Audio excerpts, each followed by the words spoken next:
Arrival elsewhere. The murderer arrived by boat. He came gently, with a soft tread and beautifully clean hands. He strode past a group of men and women hauling in a catch of fresh fire fish, his knife out of sight in his pocket. They glanced round at him, but he only nodded at them, and they forgot him as soon as he passed out of sight, which was as he intended. He was a professional. He had spent years perfecting the careful art of forgettability. His hair was neither long nor short, and his shoes had been polished to exactly the shine that attracts no comment. His eyes, which were as dark and cold as the bottom of the sea, settled on nothing for very long. Until that fine day, they settled on Mal. It had been easy in retrospect for the murderer to find her. It's easy to find your quarry if you've been told to hunt down a flying girl, and then you see a child, 20 feet up, weaving through a flock of seagulls. Human flight was an unusual sight, even in the archipelago. It had been years now since Mal had first learned to fly. A traveling seer had given her the flying coat soon after she was born. He had named her and laid the coat at her small feet. He tried to say more, to explain why he'd given the coat to her, and her alone, but the house was in mourning, for Mal's mother had not survived the birth, and he had been sent abruptly on his way. So it was with no instruction at all that Mal took to the sky. The nearest neighbors had laughed at her. A small girl swamped in a coat running into the wind. So she'd flushed and woken earlier the next day so nobody would see her. And at first, when the wind dropped, she used to thump down to the ground with a bone-breaking crack. She had fractured both her ankles at different times. Snapped an arm and bent a little finger backward to the wrist. Her big toenail had turned an interesting green-black and fallen off. But she had tried again and again, licking the blood off her skinned knees, climbing up trees, and jumping out of them. And she had proved her neighbors wrong. "No, I will do it," she said when the neighbor's boy laughed at her. "You don't know anything about it." She wore her chin high on those days. People were difficult. She felt herself grow spiky around them, liable to say the wrong thing and blush right up to her forehead. But the sky made perfect sense to her.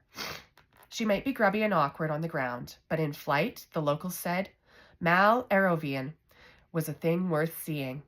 By the age of 9, she'd learned to glide to a gentle stop.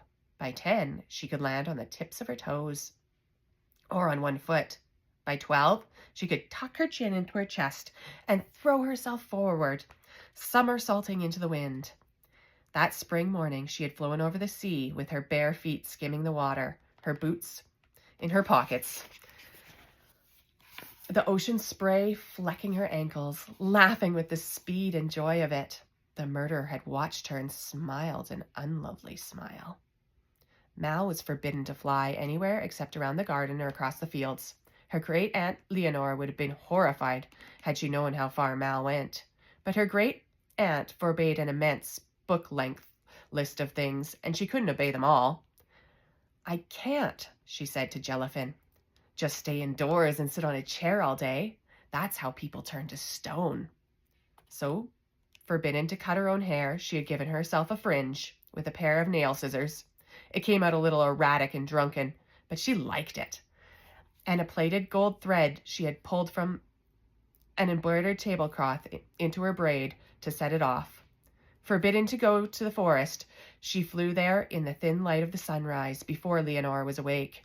She longed to know the green squirrel-like Ratatoskas and gradually came to be on speaking terms with them, listening to their gossip. She told them stories in return of how she had found Jellyfin, an egg washed up close to the shore. "I ran, fully clothed, out to the waves for it, and I hatched him in my own bed. He sleeps on my pillow now." And heard it repeated by one young Ratatoska, high and shrill to another. She swam halfway out to Lithia. She did, in full evening dress.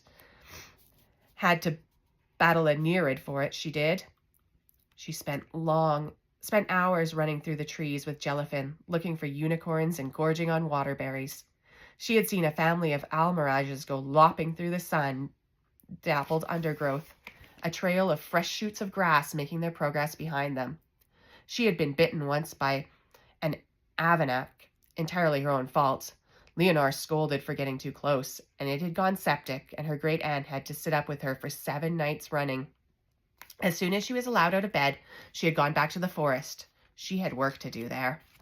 Most of all, though, there was the sky.